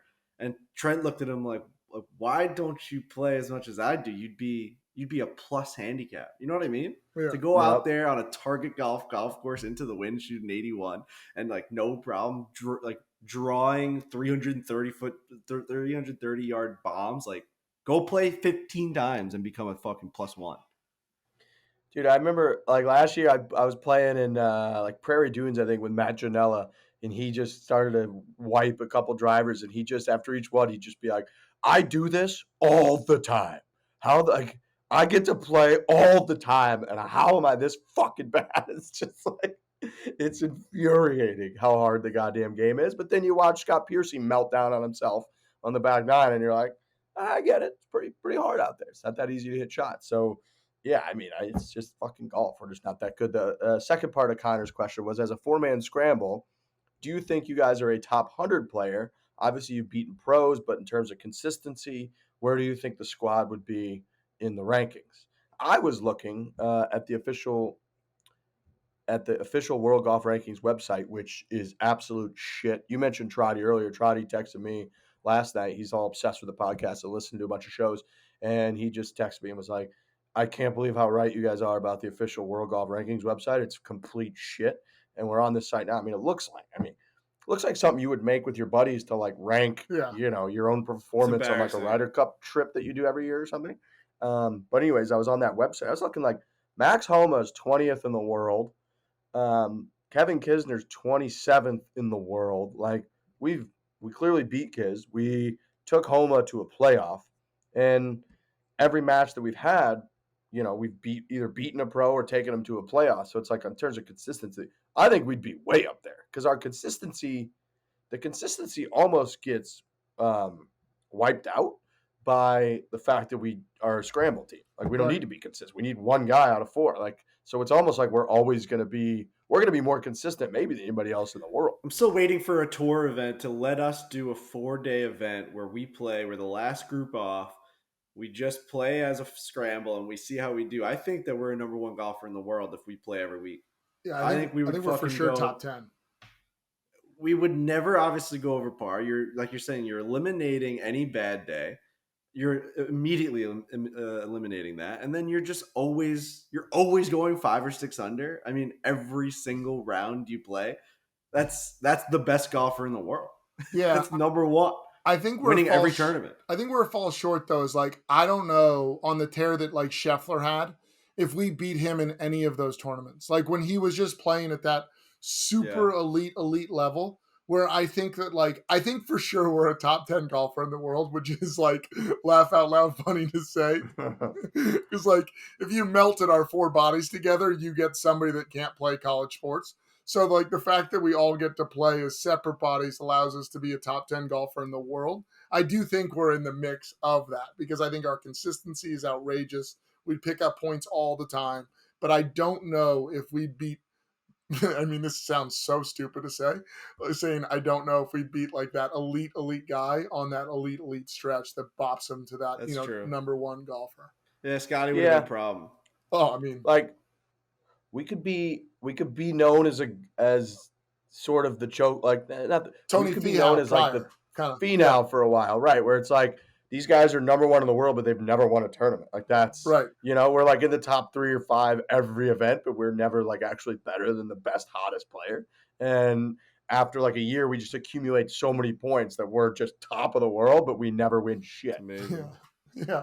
It'd be so funny to see just 4-man scramble, just like T4th, just because they only show the top 10 or whatever, just every week, just leaderboard, smack it. Oh God, we got to get in there. Maybe Liv might let us do that actually, and then totally. Nobody's watching anyways. We can just post it. Then we just skyrocket the viewership. Maybe they make a little bit of money. So give us they're calling Charles Barkley and Gary McCord. Why aren't they calling Foreplay Golf? Matt says, "Love the pod. Thank you. Do you think Charlie has beaten Tiger ever in an 18-hole round of golf?" No, I hope not. It would talk more. I think that if he did, it would be more about how insane Charlie is than like Tiger losing a step. Because like Tiger's always going to play relatively amazing compared to like a 12-year-old kid. You know what I mean? Like Charlie would have to play out of his bird to beat him. Yeah, I don't think he's doing that yet. I mean, I guess it depends what tees they played, I gather. True. Like if they were playing like 6,200, right? Tees. If they played 7,000, then no way because he's just not long enough. But like. So on like a tournament 18, no way. But like Tiger's laying up or whatever and just hitting irons off the tee so they can pretty much go to the same area to, chat and just be father-son. Like, I could see Charlie being damn close to him. Yeah, I could see the tease, right? Like if Charlie, like you said, is playing from 2,000 yards closer, Right. and just plays pretty lights out one day, and Tiger shoots like even par, I could see him maybe. But I don't know, Charlie. I don't know that he's like really shooting rounds under par at this point. But who the hell knows? Yeah. Probably unlikely. Tiger's the greatest player of all time, so I don't know that he would lose. Right. Notion is all-in-one team collaboration tool that combines note-taking, document sharing, wikis, project management, and much more into one space that's simple, powerful, and beautifully designed. Sounds like a bunch of Lurch stuff, to be honest with you. With powerful integrations and seamless navigation, you'll have everything you need in one spot so you can make speed your advantage without the silos and context switching that slow companies down. You want to be nimble out there. You want to be fast. That's what we are. That's why we've been lucky enough to be pretty successful. We can just pivot, set. We don't want to be slow. You don't want to be dragging. You don't want to be lugged down by all this other stuff. Notion has a worldwide network of millions of users creating templates, tutorials, and new inspiration. The product is getting better all the time. You'll always have the support that you need. You can learn more and get started for free at notion.com/foreplay. That is notion.com/foreplay to help you take the next step towards an organized, happier team today. Visit notion.com/foreplay. Michael says, do you think the best driver, the best iron/wedge player, and the best putter in the world, so each of those three, is playing on the PGA Tour, or is it possible that the best at each subset of golf belongs to someone else in the world who just has deficiencies elsewhere in their game? I mean, the driving, you'd think like a long drive guy, yeah. right? That's what I was going to say. Like, they could probably shorten it up and still smack it, 370, 380, and just having that crazy power, you think. You do get, like, you see occasionally they'll be like, oh yeah, this guy from the European Tour is playing in a PGA Tour event this week, and he like averages 382 off the tee, and you're like, what the fuck? And then he like misses the cut. You don't hear about him the rest of the week. Yeah, there was that one guy that showed up was like 400 driving distance. Who was that? I forget. I remember that? Yeah. I can't remember. He was like 6'7". Right, and like the noise it was making was freakish. Yeah, the best driver of the golf ball is for sure not on the PGA Tour, like in the world. There's somebody in the world that's just the best. Dude, the same happens in like basketball. You ever watch some of these like trick shot guys that like, I mean, there's guys that'll shoot like 1,000 3-pointers in a row for a YouTube video. And like that guy might be the best shooter in the world, but like has no other capabilities to be able to make it to the NBA. Pretty insane to think about. Yeah. Cause I remember when Trent and I went to the World Long Drive the first time, like 5 years ago, we were playing in like the Pro-Am with one of the guys. And he was a contender. He was like a top 10 World Long Drive person in the world. And we were like, oh, yeah, let's have a little match. What's your like handy? He's like, I'm like a 7 handicap. We were like, what? Guy literally hits it 425 off the tee and was like a 7 handicap. So, yeah, I think that I was wondering, this got me thinking, if you could take any one of those skills, which one would you choose? You could be the best driver of the golf ball in the world, the best iron/wedge player in the world, or the best putter in the world. Which one would you choose? Depends on what I'm trying to accomplish. Like, I think it'd be so much more fun to be the best driver of the golf ball, but you'd win every single match you ever played if you were the best putter. I don't know. I don't agree with that because Really? I think if you're the best driver in the world, I think your like strokes gained driving versus what you are now, at least, I mean, obviously I know I'm going through it, but for any average golfer, like, I think that might be higher than your strokes gained if you went from whatever putter you are now to like the best putter in the entire world. Because if you have now, I mean, if you became the best putter in the entire world, you're still not making everything. If you're the best driver of the golf ball in the world, I think you're hitting it like 370 in play, like pretty much every time or almost every time. I'm trying to think about like, what did I do that I shot? So in the last breaking 90, I shot 76 ball and hole, probably ball and hole, the best round I've ever had. Has to be playing the whole rules, everything, hitting 3 off the tee on 7, went OB, the whole shebang. And I had 28 putts. It's a great round. Usually, thank you. Usually it's like 36, 35 putts for me. And then like dropping it down to 28, I was making everything. Yeah, that's crazy. And like, I felt like that was the difference. But then I guess if you look back, I was hitting a ton of balls in the fairway. hitting almost every green in regulation. But like, man, like those putts were just falling. I was hitting like 16 footers, 20 footers for birdie, making 2 birdies in a row. Like I don't ever do that. So like that's where it felt like, man, if I did this every time, I'd be a mid-70s golfer, no problem. If I was draining every putt I hit, it's crazy. I think I would take the middle. I would take like approaches to the green and like that wedge play. Like, Yeah. there's nothing better than just going up there and having no trouble, no sand, no chipping. You're just literally like True. got like another 10 footer for birdie. I think I take that one, even though it's probably like the least sexy and least fun. Like driving for sure the most fun. And like if you were number one putter in the world, you got to think that you're canning a couple bombs every round. And like you never 3-putt. I mean, I 4-putted the other day. Dude, And like it's funny to think about the juxtaposition you would have if you're kind of like a slapdick driver swing and you can like barely get off the tee, and then you're just carving iron shots in there, like back right pin, high towering cut, and then Right. people are just like, and then you can't putt for shit, you can't chip. People are like, what the fuck? This guy's unbelievable. Yeah. Yeah, I actually think being the best iron player and wedge player might be the most fun. Yeah. Like to be able to show off on. Yeah, I mean, you're just 'Cause you're hitting stuffing it. shots you're hitting shots that are so impressive, as opposed to like when you just bomb a drive. People have seen that before. Like, wow, that guy hit that one far. You're fucking long off the tee.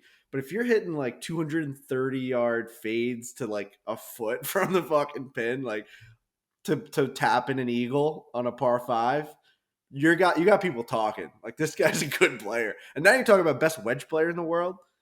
You don't even have to be a good putter if you're the best wedge player in the world. That's so true. That would probably be the most fun. I think I agree with that. Because, like, also being the best driver in the world, as cool as that would be, it's kind of one-dimensional. Like, you step up and just roast a drive, like, pretty straight. And that's very beneficial. But if you're the best iron player, dude, you're, like, flighting them. You got, like, 9 windows, like Tiger. You're, like, hitting low flighted cuts into pins and stuff. People would just – you would bedazzle people if you could do that shit. So if you had a video game attributes attached to your human being body, and someone said, "I'll put one of these categories up to 100," which one are you taking tomorrow to become a better golfer? Oh God, I'm taking irons. I think Lurch convinced me to go irons For sure. So everything else stays the same. I'm like a 67 driver. I'm a fucking 34 putter. So let But me all of a just tell sudden, you how cool I'm this is. 100 irons and wedges Yeah. that all the way to the right my sliders are in the video game. Dude, I am a fucking weapon out there. So I'm looking You're at a weapon. stats right now, and this is approaches 50 to 125 yards. So you could stretch it out, but this is just one category. Justin Thomas is first on tour through 67 rounds of golf this year in 2022. His average is 13 feet 11 inches. So that just means you're stuffing it all the time. Just like, Oh, I mean, 13 feet. You know how close that is to I the know. hole on average? Oh my God.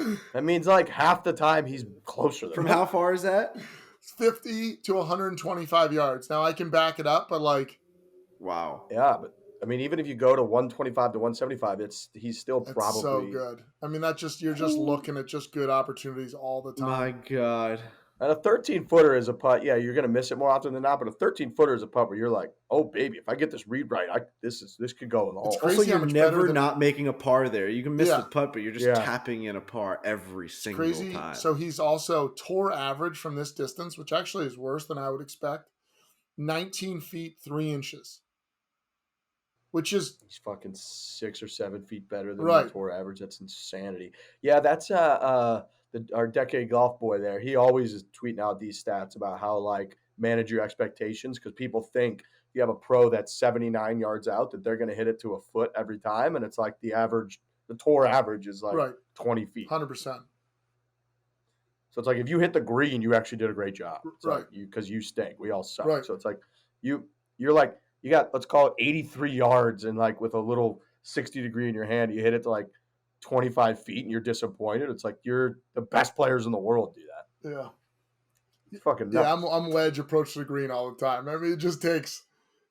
Also, having a good look for birdies like the best part about any hole. I mean, I even know I putt like shit, but it's like so fun when you're like, all right, I got a 10-footer, breaks a little right to left, maybe a cup and a half, and like let's just try to make this thing, because there's nothing better than knocking down a 3 or a birdie. And like, you're basically guaranteeing yourself able to do that 15 out of the 18 holes almost, or I guess, depending on how you're getting off the tee, but like still, you're giving yourself chances.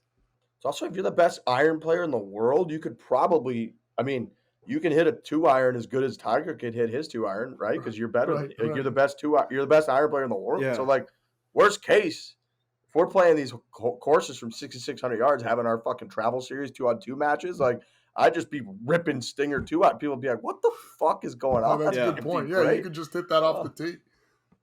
Well, it goes like 270. I'd be in the middle of the fairway every time. Also, if you're the Great. best driver in the world, and then you step to a par 3 and just hit the ball sideways. What a frustrating game that is. Or it's the prior to fixing Frankie, where you hit a 420-yard bomb and then just duff a wedge and just like you make a 6 anyway. How fucking disgusting of a game is that? Give me irons and wedges all day. Same.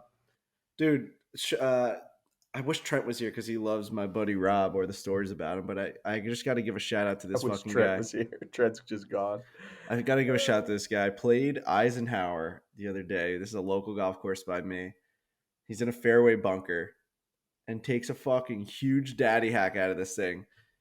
Huge rock underneath his ball in the sand. The iron snaps, the shaft snaps and shoots up and just takes off his hand essentially. Like his whole finger, his like pointer finger was just completely ripped in half, where it went down to the tendon. Guy needs like plastic surgery. So like this is just an absolute freak accident. And it's like a PSA to just be like, if you're playing a golf course that you know there might be some rocks in that bunker, let's just like make sure that there's nothing underneath that ball. I understand you're playing a match. I understand that the pros play it where you don't touch the sand before, and that's the rules of golf. But like, this was a pretty eye-opening injury for me to see. I wasn't there, but just seeing the pictures is absolutely disgusting. It's bad. Like, just take care of yourself before you take care of like the integrity of the game of golf, and do this also when you're by a tree stump and all these things. Like, you don't want to be walking off the golf course. You got to go to work tomorrow. I say this when I play roller hockey. I have to like go to work tomorrow. I'm not trying to make this life harder by playing a game because I'm going to break my arm trying to hit it and wrap it around this tree. Like, dude, it's bad. It's a bad injury. So I talk a lot of shit about my buddy and all his ridiculous, his ridiculous life he lives, but I had to give him a shout out and hope he feels better. Fuck. It's a bad injury, dude. It's a freak golf injury. That hurt me. I'm like sad now about that. It's as bad as it gets. That's also like real to every other person too. It's like hit off bad lies and you're like, should I do it? Nah, it's me and my buddy. I really want to like beat him in this match. It's like, that's dude. No, just move it. Yeah, nobody's smiling after that. Rob goes another year without a smile. Yeah, that's right. Speaking of roller hockey, we had Chicklets Cup this weekend. I'm no longer a point per game player. I went in hot. I came in straight from wherever the fuck we were just coming in from. Where the hell did we come from? Minnesota. Exhausted. Flight got delayed again. Changed. Slept at O'Hare. Just the flights right now. Airlines are a fucking zoo. And I get into Buffalo. Amazing event. They had like 900 players at this thing. 2 indoor rinks, 4 outdoor rinks. The whole thing. Buffalo is sneaky. A nice city, like by the river. Really cool place. I just didn't play well. It was a lot more rink this time. It was a big, like, regulation size ice, and there's a lot more room for defenses to kind of just like stick on you, as opposed to like the 3-on-3 small rinks. I felt like every time they made a change, I was able to like get the puck and just like be by myself. But now it's like 4-on-4. They were collapsing on me. I think I got like 6 shots on goal, 0 goals. There was a moment though that's gonna haunt me for a long, long time. So we're down 7. Well, I don't want to give away too much, but I mean, it's whatever. We were down by 1, and I had a penalty shot, and there was like a minute and a half left. I like grinded to the net, got tripped, and like everyone's going crazy. When I tell you there's like hundreds of people around, like everyone's gathering around there announcing Frankie Borelli's gonna take a penalty shot.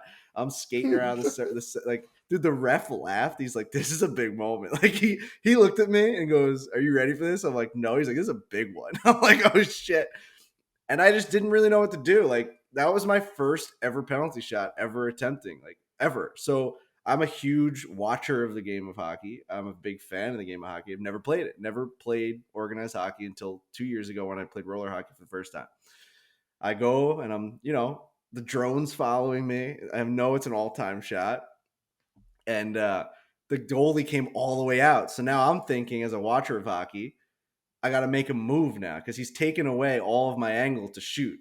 Like I noticed that immediately. He's all the way out. Now I got to make him move. So I got to pick up some speed, make a move, and get him to move left to right. And I'm thinking, I'm going to slide this thing 5-hole. How cocky is this, right?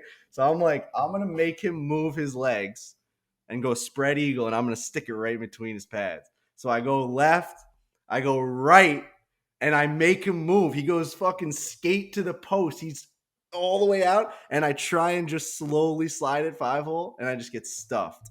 I just didn't push it in the right way. Like, you know what I mean? Like, I didn't know I had to like go more back towards like my back. I didn't know I had to go. I just put it right into his pad, and it never even came close. But if you watch the footage, I made him move. Like a pro would have just slid it right in there. It was wide open. You know what I mean? Like, I did the thing I wanted to do. It just didn't even come close to executing. And It's everyone wild. boos. It's wild to think about somebody not like having never taken a penalty shot ever. Right. Because like in growing up in practice and stuff, you just do it all the time. Like you do it at the end of practice for like an hour. It's the most fun thing in the world. Yeah. No, I've never done it. So it was my first time. I honestly think I had the right mindset going in. I had the right strategy, and I just didn't have the execution. And it's funny. I go over to the bench, and like they're like, "How'd you miss that?" I'm like, I look at the camera. I'm like, I'm just Frankie Brilliant. I don't know when. And this like goes to golf too. I don't know when I was like supposed to be an amazing athlete at all these sports and like perform on these ridiculously high levels, these like high stress levels of sport. Like when I was out of high school, I thought that was over. Like this is done. Like the fact that I have to go take a penalty shot in front of 1,000 people in a rink. Like I've never played hockey in my life. You're expecting more out of me? You were starting to tell people though that you were getting good at roller hockey. Yeah, I was playing in the E division and I had a point per game. The stats backed it up. I was like cleaning up the dirty areas. And now we played in like the A division of roller hockey. These kids all play this one team that we played had unbelievable uniforms that they've played together for like 15 years from Canada. Yeah, they're going to beat me every single time. We had no Riggs. We had no Rudy. We had no Patrick Sharp. Our team stunk.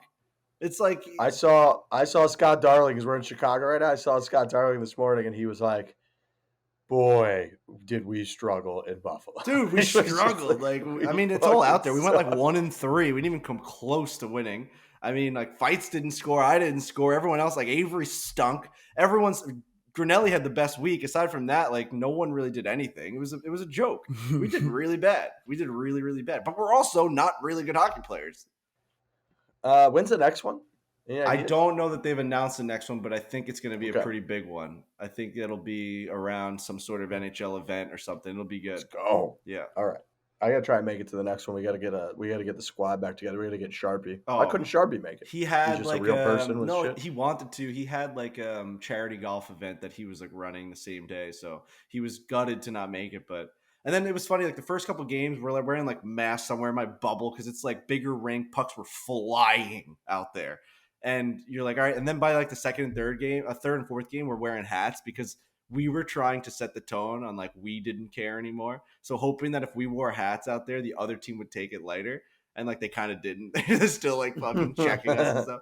I mean, at one point I got cross-checked in the neck as I was falling down. And that's when I knew like I don't want to do this anymore. Like we played 3 games at 100-degree heat. I was falling down towards a puck. And the guy went over me and cross-checked my neck. And I went, ah! Like fucking my back flared out. I'm on the floor. Everyone's like, ooh. I'm like, don't look at me anymore. Nobody even look at me. It was a bad week on the pavement. I'll be honest.